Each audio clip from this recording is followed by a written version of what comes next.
अथ द्वादशोऽध्यायः। अर्जुन बोले, जो अनन्य प्रेमी भक्तजन पूर्वोक्त प्रकार से निरंतर आपके भजन ध्यान में लगे रहकर आप सगुण रूप परमेश्वर को और दूसरे जो केवल अविनाशी सच्चिदानंद घन निराकार ब्रह्म को ही अति श्रेष्ठ भाव से भजते हैं, उन दोनों प्रकार के उपासकों में अति उत्तम योगवेत्ता कौन है? श्री भगवान बोले, मुझ में मन को एकाग्र करके निरंतर मेरे भजन ध्यान में लगे हुए जो भक्तजन अतिशय श्रेष्ठ श्रद्धा से युक्त होकर मुझ सगुण रूप परमेश्वर को भजते हैं, वे मुझको योगियों में अति उत्तम योगी मान्य हैं।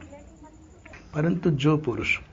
इंद्रियों के समुदाय को भली प्रकार वश में करके मन बुद्धि से परे सर्वव्यापी अकथनीय स्वरूप और सदा एक रस रहने वाले नित्य अचल निराकार अविनाशी सच्चिदानंद घन ब्रह्म को निरंतर एक ही भाव से ध्यान करते हुए भजते हैं, वे संपूर्ण भूतों के हित में रत और सब में समान भाव वाले योगी मुझको ही प्राप्त होते हैं। उन सच्चिदानंद घन निराकार ब्रह्म में आसक्त चित्त वाले पुरुषों के साधन में परिश्रम विशेष है,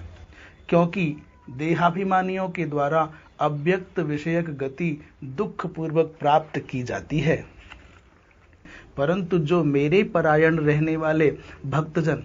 संपूर्ण कर्मों को मुझ में अर्पण करके मुझ सगुण रूप परमेश्वर को ही अनन्य भक्ति योग से निरंतर चिंतन करते हुए भजते हैं, हे अर्जुन,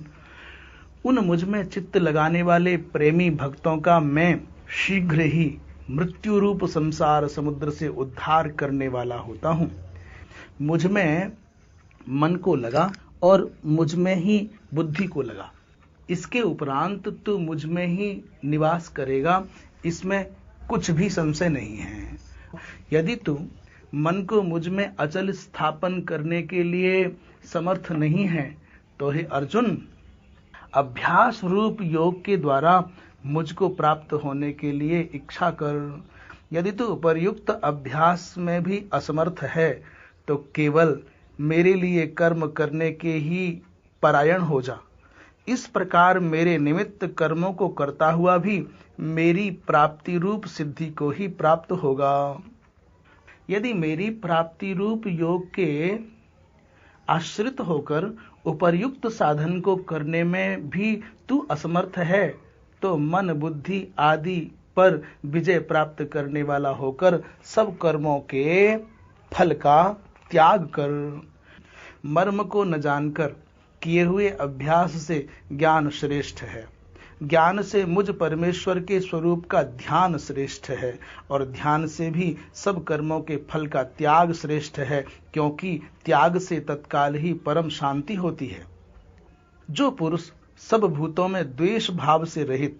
स्वार्थ रहित, सबका प्रेमी और हेतु रहित दयालु है तथा ममता से रहित, अहंकार से रहित, सुख दुखों की प्राप्ति में सम और क्षमावान है, अर्थात अपराध करने वाले को भी अभय देने वाला है, तथा जो योगी निरंतर संतुष्ट है, मन इंद्रियों सहित शरीर को बस में किए हुए है और मुझ में दृढ़ निश्चय वाला है, वह मुझ में अर्पण किए हुए मन बुद्धि वाला मेरा भक्त मुझको प्रिय है। जिससे कोई भी जीव उद्वेग को प्राप्त नहीं होता और जो स्वयं भी किसी जीव से उद्वेग को प्राप्त नहीं होता, तथा जो हर्ष, अमर्ष, भय और उद्वेग आदि से रहित है, वह भक्त मुझको प्रिय है। जो पुरुष आकांक्षा से रहित, बाहर भीतर से शुद्ध, चतुर, पक्षपात से रहित और दुखों से छुटा हुआ है, वह सब आरंभों का त्यागी मेरा भक्त मुझको प्रिय है। जो न कभी हर्षित होता है, न द्वेष करता है, न शोक करता है, न कामना करता है, तथा जो शुभ और अशुभ संपूर्ण कर्मों का त्यागी है, वह भक्ति युक्त पुरुष मुझको प्रिय है। जो शत्रु मित्र में और मान अपमान में सम है तथा सर्दी गर्मी और सुख दुखादि द्वंद्वों में सम है और आसक्ति से रहित है। जो निंदा स्तुति को समान समझने वाला,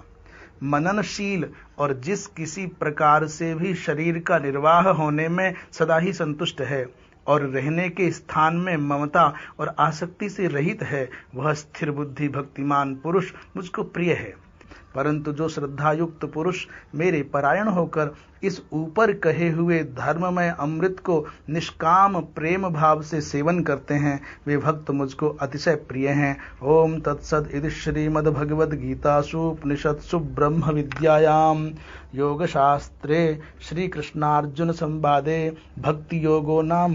12वाध्यायः।